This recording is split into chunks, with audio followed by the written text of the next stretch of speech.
We've been missing you. Do you want to find the witch friends you've been missing? Do you want to participate in these conversations live? And do you want to support the work of recovering a true history of feminist ideas about magic? Do you want to hang out?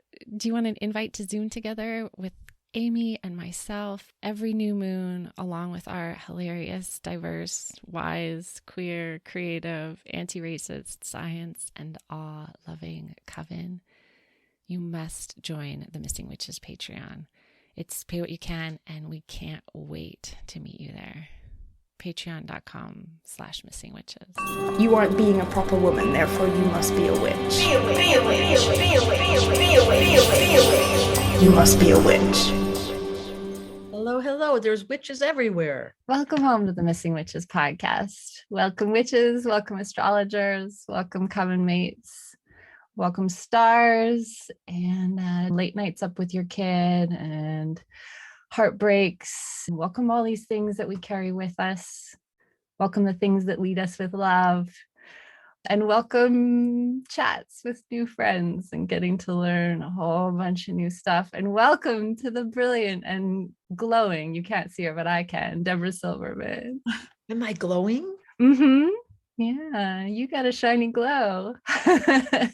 I spend a lot of time staring up at the sky, looking at stars. I think that's what influences my glow. Yeah, you look sun-kissed. How are you today, Debra? Thank you. Really well. Yes, thank you for having me. Yeah, thanks for being here. I'm excited to have you.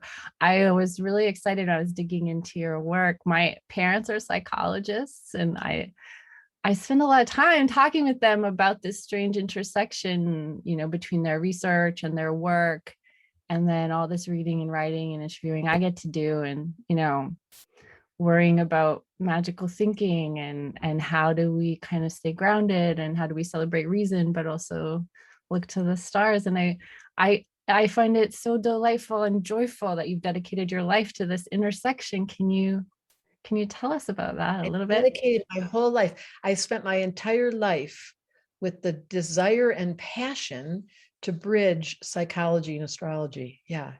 Not to say that's the limit to it, because I've also been devoted to the elements with an equal passion. But yes, because I started off with the crazy family. It sounds like yours wasn't crazy. I mean, yeah, maybe not so much. They're crazy in some ways. Well, I had a really crazy family. So because my family was so crazy, I could not figure out the logic. Well, there wasn't any. And so I began to study astrology, and it gave me great compassion for those characters. And then I carried on with becoming a psychotherapist and looking at other people's stories and thinking they need some insight about these characters that they ended up living in that house with. And then as years have gone by, it's become the healing balm. It's like I watch people's hearts soften, and I watch compassion. And the best example was when my brother took the class, because I have a school. And when my brother took the class, he found out that my father had no air in his chart. And so for all those years where he was so frustrated, because he could never get my dad to socialize or dialogue with him. And then he studied the chart, and he was like, oh my God, this is so understanding now. I can't make him talk because his mode is like yours, is water. He was nonverbal. He was all about the feelings, that he couldn't speak it because he was a man, but I could always feel, my brother couldn't. And that changed everything immediately. Wow. Yeah, I can imagine that. I'm excited. I didn't mention to the listeners beforehand, but I was really touched that you asked for my dates and things beforehand so you could look at my chart before. I'm sure that gives you a little bit of insider knowledge too, but it's also labor on your part. So I really appreciate it. Yeah, no, I can't do anything that I'm going to go deep without being able to see, especially your Scorpio rising. For me to be able to understand someone and speak their language. And I think the art of astrology and a really good witch knows how to dance with the other. And once you establish that you're like that situation with my brother, when he stopped pushing my dad, he suddenly became a much better communicator, because there wasn't this like, rah, rah, rah. So looking at a chart, I immediately know like, oh, she's double water. Mm-hmm. So your level of compassion and sensitivity is such an important variable that I can now know that we're going to go deep. And then if the interviewer is just all air and they just want to ask me thousands of questions, I don't challenge that. I match them. I dance with them. Mm. learn how to do that dance? Or can you give us advice for that matching dance? Especially, I don't know much, but I know looking at my own chart, I got everything in one corner and nothing in the other corner. So I know I have some things I need to sort of balance out. What's your Not advice? true. That's not No? true.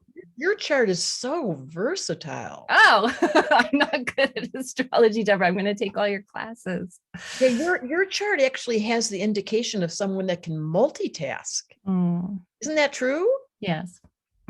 So you have the capacity to become many variations, but I love the question. There's something called NLP. Have you ever heard of neuro linguistics programming? No. It's an ancient psychological model that was brought to us in, like, I want to say the 70s, but they teach people how to pace. Like when you're having a conversation with someone and they are slower, it is to your advantage to dance with them on their terms, using their rhythm. If someone comes to you and they're just woohoo, like they're jumping up and down and the best thing you can do is, I have this great friend who he walks in the house and we just start jumping up and down because I know he's fire. So it would, to dance with the other and to mean that ability to mean what you say and say what you mean by going really into their depths and tracking where they're at and making your words meaningful. But if you're talking to yourself, because the person sitting next to you is moving at the speed of light and you're a turtle, or you're moving at the speed of light and they're a turtle, that will conflict with intimacy. Yes, I've experienced that as well. Because you're so deep. You're such an emotional, you're so service oriented and you care so much. And so if someone's going to go superficial and not track you, they're going to miss an opportunity to get to know Risa. But what does a good witch do but dance with everyone that she meets? I think that's my definition. Yes, I think you dance, and then, like you say, you sometimes also you recognize when that's not really a dance partner, and maybe the dance then is like a vow. Good point. Can you talk more about this early moment for you, the ways that was healing for you? I know you say in your bio, astrology was this like huge relief. It was this understanding. You've referred to it already, of understanding your family, but can you go deeper into what that was like for you? You know, I have a lot of fire in my chart, and I, as a child, collected candles Mm-hmm. and I never burnt them. I never lit the candles in my room. I had hundreds of candles. And I loved blueberry. I was such a smell person, but I had all these candles, vanilla and blueberry, but I never lit them because I was afraid of my fire. And when I got my chart and went, oh my God, that was me being self-conscious as a teenager and thinking, tone it down, tone it down. And then once I realized it, I was like, bring it on, bring it on. So it was the alteration for me personally that gave me back to myself, because I would have overridden in the name of the pleaser. I mean, that thing we talked about, pacing, at worst, you become the other person and you're a brilliant dancer, but you forget your own. And that's what happened to me. And so then I had to recover, like, what did I leave behind? What were the parts of me? And honestly, I have a lot of energy. So when I figured, like, duh, but I had been covering it up. We spend a lot of time in life as a child trying to make our family happy, if that's what the role was. I was a pleaser. And then when I figured it out, I was like, this is ridiculous. And I got myself back. Yeah, I certainly relate to a lot of that as well, especially the disappearing into the matching. If you're really good at matching, you're really good at drawing out other people. Yeah, you can definitely disappear. You have that in your chart because you're double water. So we should just go over that. So people that are high sensitives, empaths, mediums, trans mediums who feel other people, they leave themselves out. They are brilliant at healing and touching and caring and cuddling and cooking, but they don't leave. That's you. And then the air people who just love to talk and think, and they're all about their minds. But the result of that is they can lose their own voice because they're so scattered and they're so curious that they become like information sources, but they get confused about making decisions. For example, those are the air people. They lose themselves. The earth people are these grounded monsters who love food and money and time and schedules, but they get so caught in the outer world's measuring stick of success that they lose themselves because they're compelled by that impulse to be productive, workaholics. And then the fire people are the ones that they throw their energy around, and they're so loud and they're so vivacious and they're so physical. But what happens is they become out of control. Like there's no off button. So they're always running on full tilt until they get hit or drama. Right. happened to me. And they tell, and you're like, can't you just turn off that voltage? So important to know what you're carrying. There's a low road and a high road. Mm. And for me, I had diminished my fire so much. And then I found it. And then I had to learn how not to hurt people, how not to be too excited, but still be true to myself. Mm. Yeah. What's that process like for you as someone who's really fiery, of finding fuel or coming back into my partner's an Aries, and we just sort of spin around each other delightfully, you know, and now we have a 3-year-old that kind of makes the loop, I think, between us.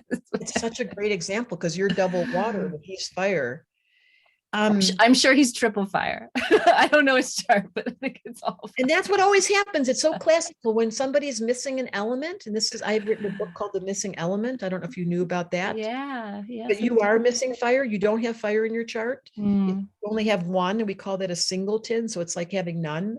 So you did attract, this is so classical. If I could only tell you how often this happens. So you brought a fire person into your world who, one, is so attractive, but two, can you turn that thing off? Yeah. And they can't.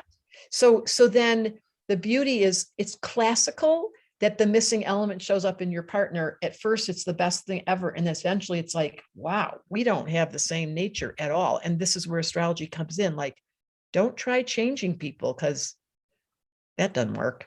Yeah. And so how do you think about, you know, some classical sort of psychology terms when you're interpreting them into astrology? Or I don't know if you do an interpretation, but for example, we've been thinking a lot about neurodiversity, neurodivergence, and magic. There's a lot of people in our community who've had like late stage diagnoses of ADHD or autism, especially women who are like trying to understand themselves, getting this diagnosis and being like, maybe this in part explains why I'm different, why my brain is different, why I feel like I can talk to trees, why I've always felt like an outsider. Can you think out loud about that for me? Yeah. Think out loud. I love that invitation. So this is the gift of astrology in spades, because the client student comes to see our school. It's a 6-week class. And the very first class, we established the elemental. So we'd say to you, you don't have any fire. And you would be given the homework assignment to turn up the volume, start singing loud, stand up in the shower, like turn on the music in the car. We would give you specific practices to get that fire channel open. Mm.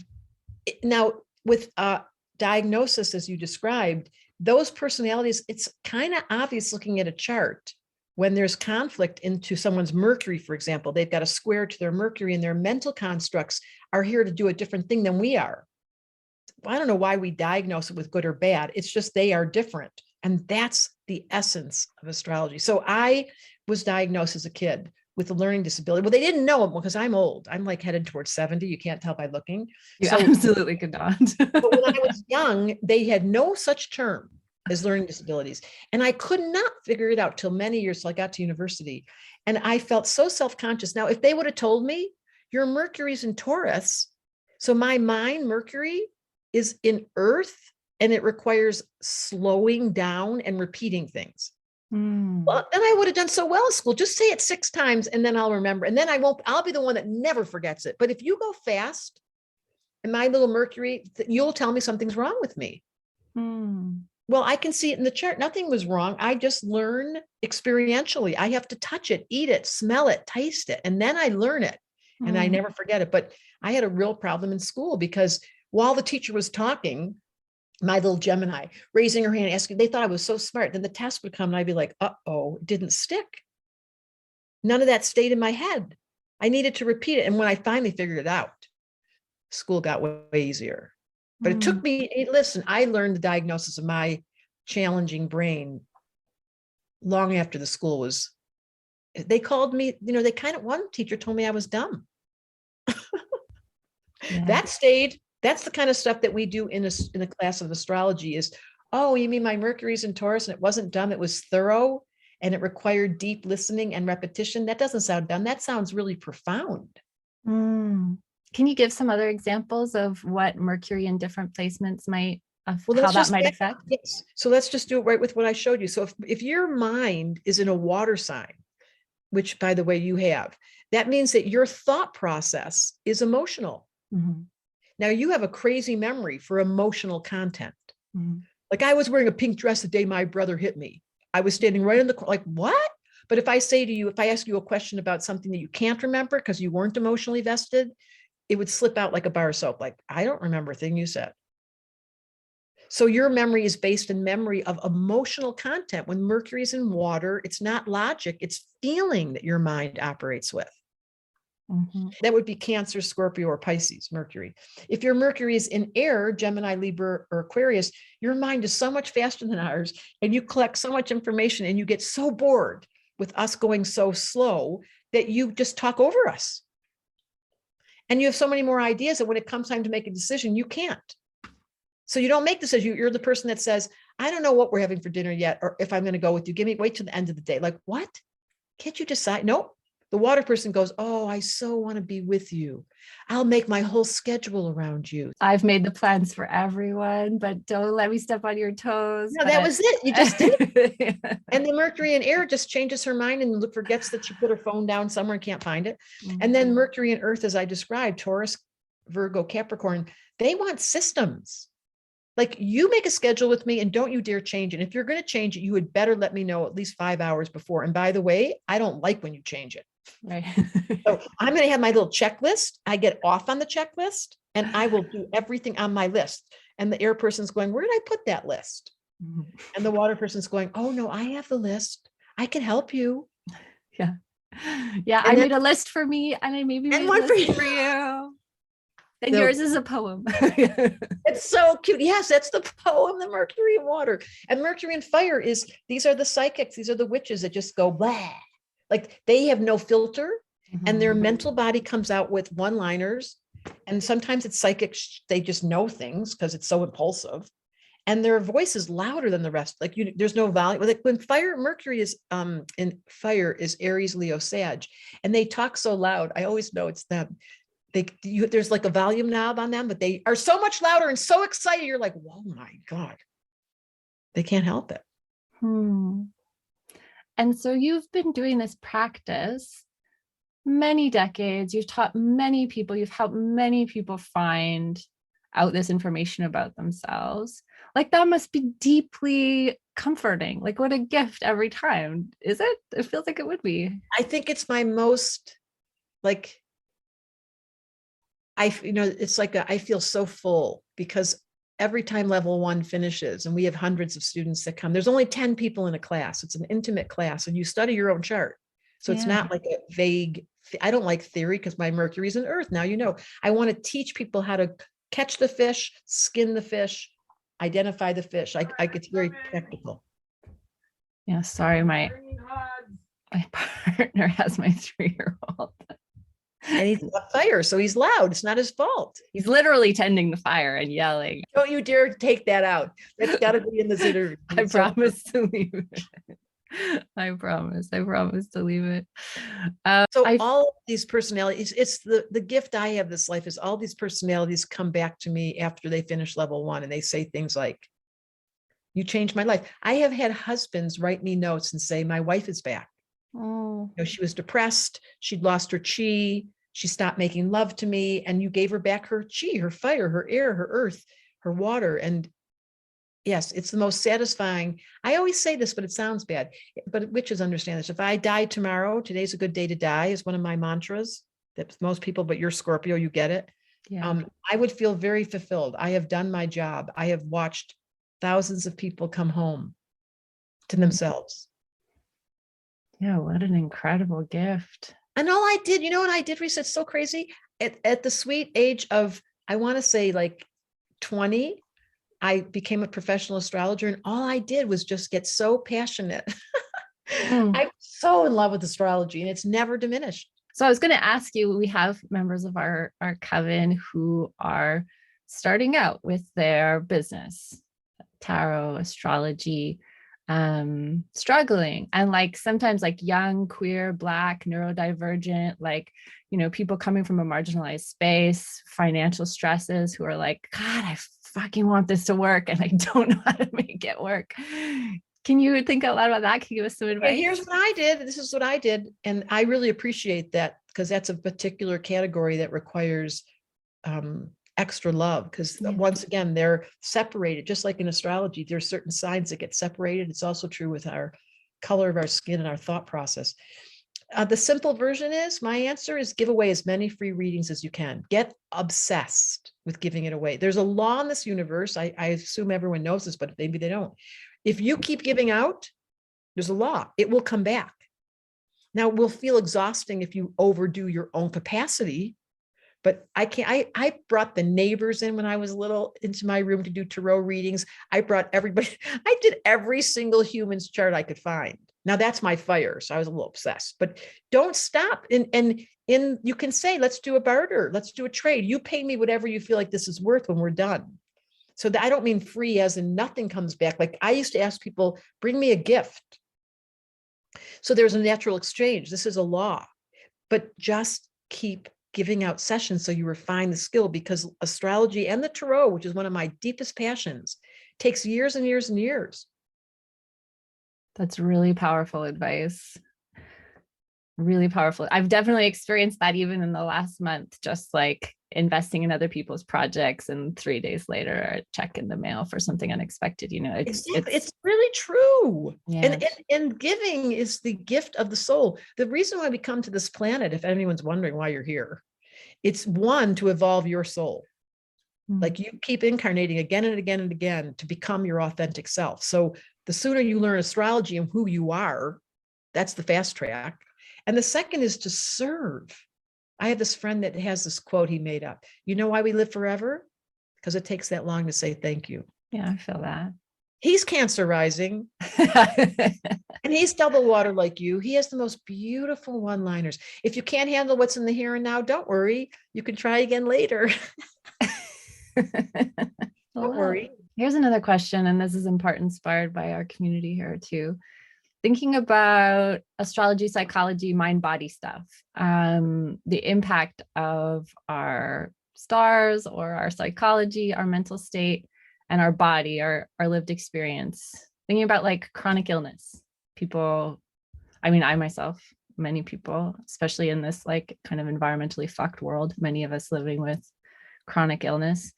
Is there guidance for us in thinking a way back through it or feeling a way back into our bodies? What is yours? I had a neck injury when I was like 13, and then I had a migraine for 10 years. I couldn't see clearly for 10 years. I saw auras and was in constant pain for 10 years. And so now sometimes it comes back. The auras come back, or like this thing will start to come back in my back, but I don't get migraines anymore. That's so in your chart. Is it? Yes. You have Uranus. It sounds so funny whenever I say it. I hate saying it because it sounds so funny. Never stop thinking that word is funny. Okay, Uranus. I don't know, like a 6-year-old. You have Uranus. I don't know if you know this. When you were born, on the horizon, exactly at the moment of your birth on the eastern horizon, was the planet Uranus. And so the first house is the body. The Uranus is sitting in the first house on the eastern horizon. That is the body. That's the soul. Whatever planet, if there was one, sitting on the horizon at the moment of your birth, it's the signature of the chart. And yours is, Uranus rules the non-traditionalist who cannot follow. She cannot be part of the group. And it's in Scorpio, which is, it can be physical pain. Scorpio has a huge tolerance for pain. So you came in prepared to alter, like your soul said, I'm going to deal with physical pain as a doorway to push me into stillness. Yes, literally. What was she thinking? So it opened the door for you to say, I cannot be part of the group because I'm not going to follow that rhythm, because I've got to tend to my body, because I've got Uranus sitting here on my body, on the physical, on the first house side. My body is being asked to radically depart from what everyone else does and to go into the pain body, Scorpio, in order to find wisdom. I don't know what you were thinking when you signed up for that. Feels right. Don't know what to tell you. Still feels right. There's a wonderful man out there called Christian Sundberg, Sundberg. And he tells the story of what happens before we incarnate. And before he incarnated, he also took pain on. That was his agreement. I mean, really, people are either on drugs or they're just taking one for the team. I don't know. So and then once he moved through the pain, he became the wisdom source of why we come into a lifetime and absorb chronic pain. And I had a husband who died of MS, so I watched it up close and personal. He was a saint. A person that takes on collective pain like you have has the capacity to meditate it away, but it requires pure silence. You need a lot of don't bug me. Yeah. Right? Mm-hmm. Yep. Yeah. I mean, the process for me of coming out of migraine, I worked with an Alexander teacher. So it was also just about like coming into my body, like coming back, gestures that were gentle, coming back into my body.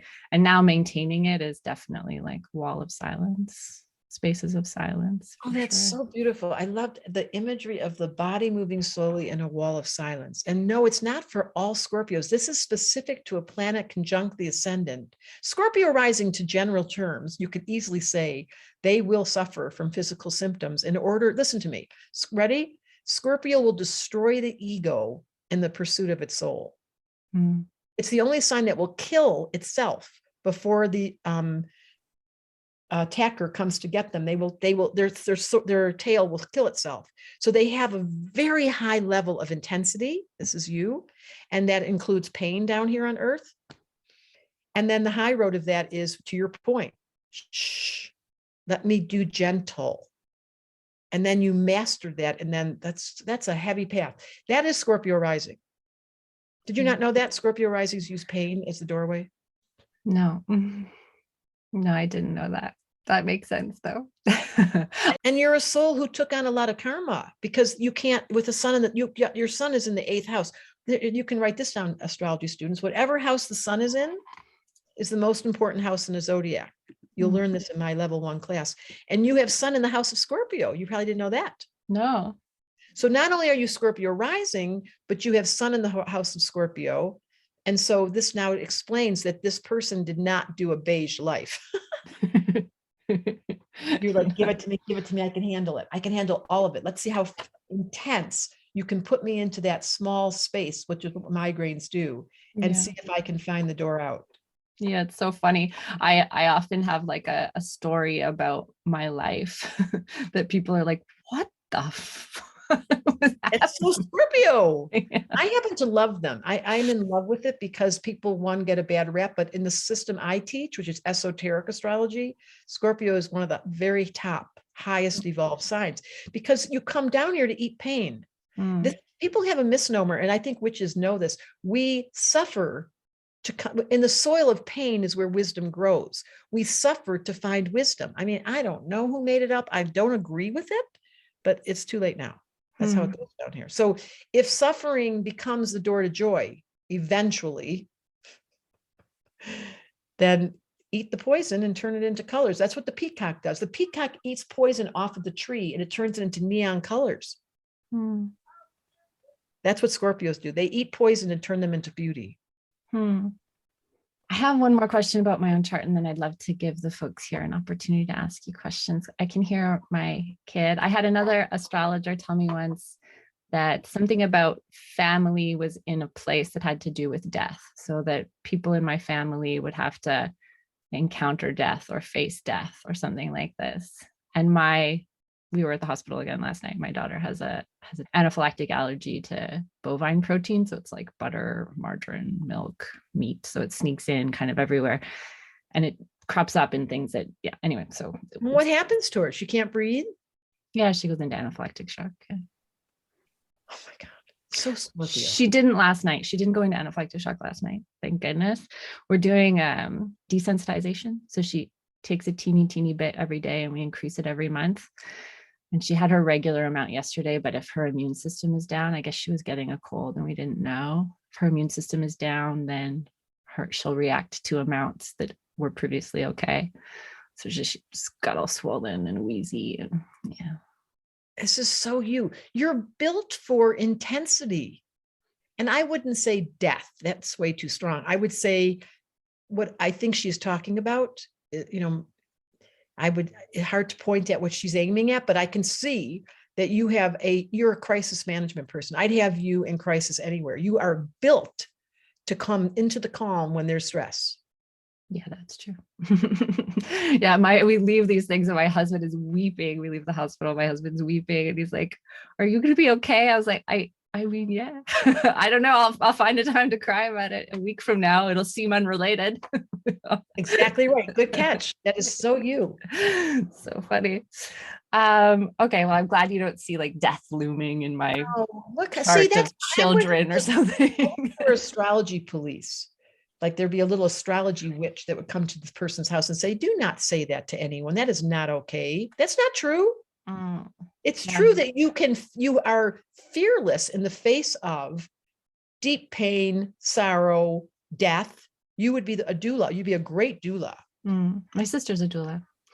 I to be fair, I also like took something thoughtful that she said and blew it up in my mind over time. So Yes, that's why it's Scorpio, a negative thought. it's less on her and more on me, but I did want to ask about it. I have so many more questions, but I do want to give the folks who are here an opportunity to ask, because what a gift to get to have you with us. And it's so nice for our coven to get to be here live and not just listen to recordings. So that's the real treat of being here. So go ahead and unmute and say hello.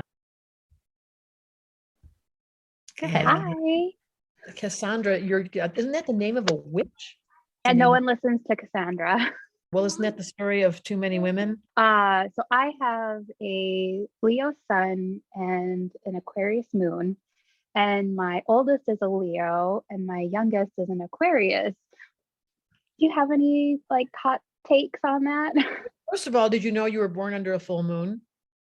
Yes, because I go pardon batshit crazy on full moon. Well, your chart, whenever the sun and moon are opposite, that tells us it's a full moon, because the sun, that's the clue. A new moon is when there's no reflection and the sun and the moon are hanging together, holding hands, making out in the back room. Don't look, it's a dark sky, leave me alone. But when it's a full moon, it's like, woohoo! So you have that and that means that you're extremely intuitive. It's no surprise you'd be interested in understanding the magic, because that's what the chart suggests. When the moon is that full and we're all outside dancing, that was the perfect time for the witches to come out. And then, of course, this is a great question because it is classical, just like we found out that Risa's husband was fire because she has no fire, no surprise. You would have children who match your chart. We come in pods. And when I look at the family's charts, it's unbelievably consistent that the children's chart and the parents' chart are perfect mirrors and that they trigger each other. So the more comfortable you are with your Leo, the more comfortable your Leo child will be. The more wisdom you have for your Aquarian child, the more wisdom you'll get to yourself. So there's a echo chamber. And it's like I have children, and there was 3 of them sitting at the table, one married into the family, and they're all Gemini rising. And I was like, isn't this funny that I'm a Gemini? And there's all, so we come in clumps. And then I watch the way we all talk so fast and everybody's moving their hands and everybody's changes topics and we're all laughing. We don't even know what the cryptic. And I'm like, welcome to Gemini. So in your family, it's a little different. It's the willfulness. What the challenge for you, Cassandra, is with those kids is you can't argue with a Leo or an Aquarian. Well, you know that, right? Thank you. You just. So the medicine for that is pick your fights and say, okay, you don't want to take a bath tonight? It's fine. But tomorrow night you get no vote. So you work on where you're bound, because you do not want to fight with those people. They'll lose their will. When we take our children and we start to impose on a Leo or an Aquarian, they get feisty. By the time they're teenagers, they're like, I'm out of here. So the way to do that is you say to them, this is a non-negotiable, and use that term very slowly and very deliberately, like this moment, and let them learn that. This is not, you do not get a vote. But this time, you don't want to wear those weird clothes, Mr. Aquarius? Cool. You wear whatever you want. I'm not going to tell you what to wear. Who wants to fight with the kid about what they're going to wear? Nobody. So you remember that, your mom trying to tell you what to do and how your will would show up and not want to listen? Oh, right? Yes. She told me multiple times that I should be a lawyer, which I'm like, ma'am, I have anxiety. I can't do that. But she had the point was that she didn't want to fight with you. Absolutely. And so when we know those people are like that, when you have a child like that, you like is distinct from what Risa would be like. She would be like the softest, sweetest little child who was using her will secretly with her eyes and staring at people, but she wasn't going to argue. She was just going to stick her feet in the ground and not move when she didn't want to. That's what Scorpio rising does. That's not true with Aquarius Leo. They're loud and they are not going to listen to you. And so then you have to have, this is what I call it the mean mom. When my kids got to that point where I could tell, because I had one child who was a double Aries. And so I didn't want to fight with a double, like it's going to burn the house down. So, but I would do it like this. As soon as it would get to that pitch, I would say, uh-oh, mean mom's here. And they'd go, mean mom. And it would only be rarely that I would ever do that, but they knew to be scared of mean mom. Because when I warned them, you do one more of that thing and mean mom is here. And I taught them because they learned at a very neutral spot.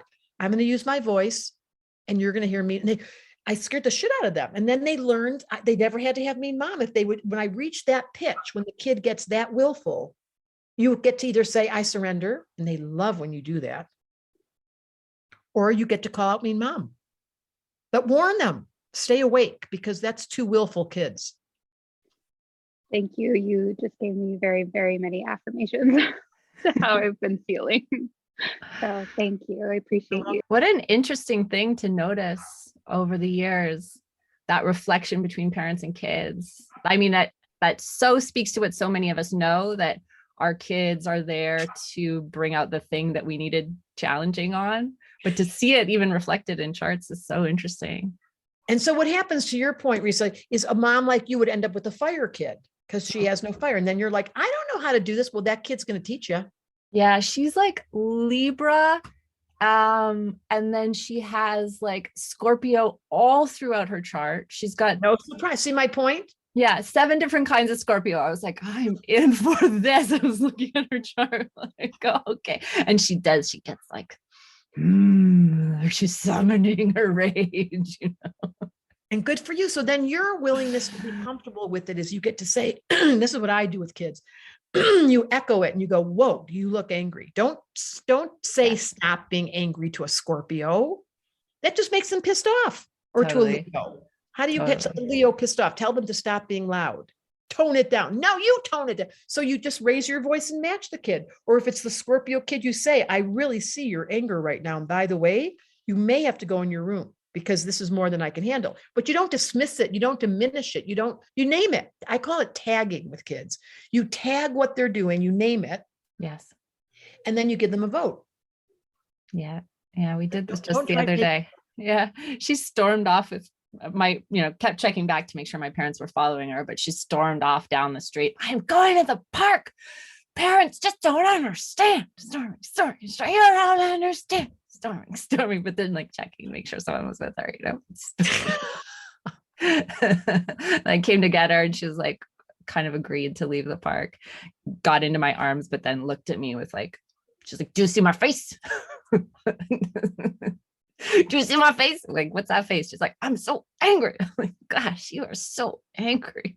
Bingo. And you echoed. Yeah. I have parents of 2 psychologists. They don't speak astrology, but they do speak psychology, But you can see the magic of knowing children's charts. And I got the privilege of working in a whole school one year, where every kid in the school with the teacher, I went through their chart. I got to say to the teacher, you do not let that little Libra girl sit next to that little Aquarius girl, because they're not going to stop talking. And then we really learned distinctly, this kid needs you to touch them when you're talking. This kid needs you to leave them alone when you're talking. Like there was distinctions. And I can't think of more significant work in this lifetime than helping children understand their chart. And we have a specialist in our team on Instagram called Luminary Parenting. And she specifically deals with the kid's chart and the parent's chart. And she is brilliant. Oh my God. On my team, I have 20 astrologers that I've trained professionally, and they have all different interests, but there is one specifically working with parenting.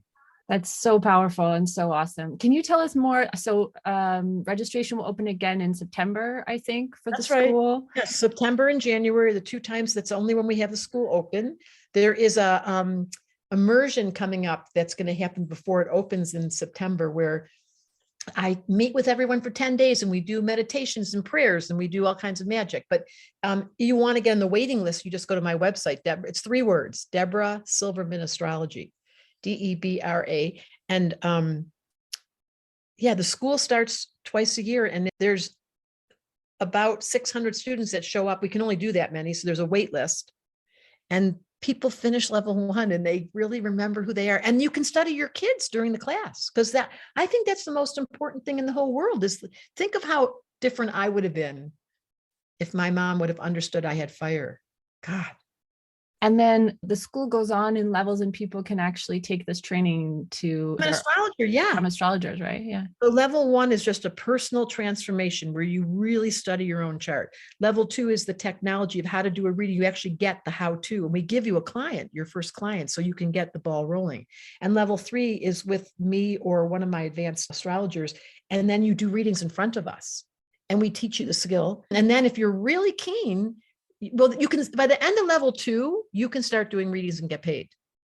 I mean, it's that succinct. And we have such a good track record of people paying us back. The level 1 is 1,000, level 2 is 2,000. And by the time they finish level 2, all you got to do is get, 10 students that you volunteers pay you $100 and you've paid yourself back for level 1. I love the fact that you've been doing it for so long, and there's such an investment in learning yourself, in understanding yourself. And because I'm a therapist. It's not normal astrology where it's technical and it's jargon. I can't stand that.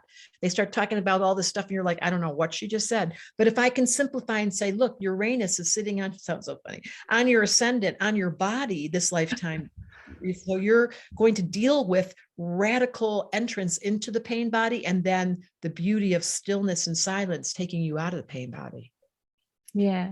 I mean, the greatest thing I learned from that experience is what it is to know pain, right? Because then you just know other people. You just have this, it just opened up my. That's the highest road. I mean, Scorpio is the point of the avatar. There's one thing that humans don't ever admit to, but look how we come into this planet.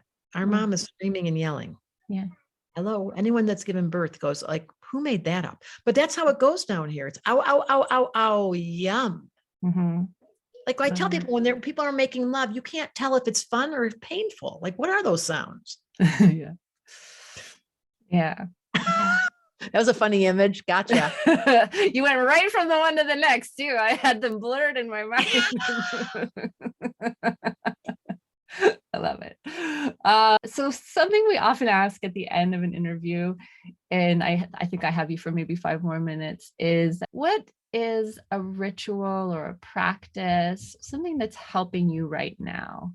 I know you're going right now into a live meditation you're offering. So there's a lot of places that people can connect with you and your work that are free and incredibly generous, and that people can kind of follow with you in your shiny, shiny light. But what's something that's helping you right now in the world? What's something that we can carry from Debra today? I do a really strong practice with my breath, and I don't do pranayama. I literally am on my bicycle, my witch. I'm on my broom, an electric bike. And every single day, wherever I am in the world, I'm on that bike. So I think of it as my broom, and I do deep breaths. I'm very deliberate about breathing in, holding it, and then slowly breathing out peace or calm or love. I do it every single day. I do a conscious, I count them in a day. How many times did I stop time, breathe in, hold it, and then breathe out slowly? And if I literally have learned to do this as a practice. I mean, it's not woo-woo, and it's not like some sophisticated mantra that comes with some culture that I don't even know. I just breathe. And it's really supported me in being deliberate. Mindfulness. So that's one simple one. I have many rituals. I am a candle burning, incense burning every single day. I get in trouble because there's little incense droppings all over. Because I am a little, I call it incense poop.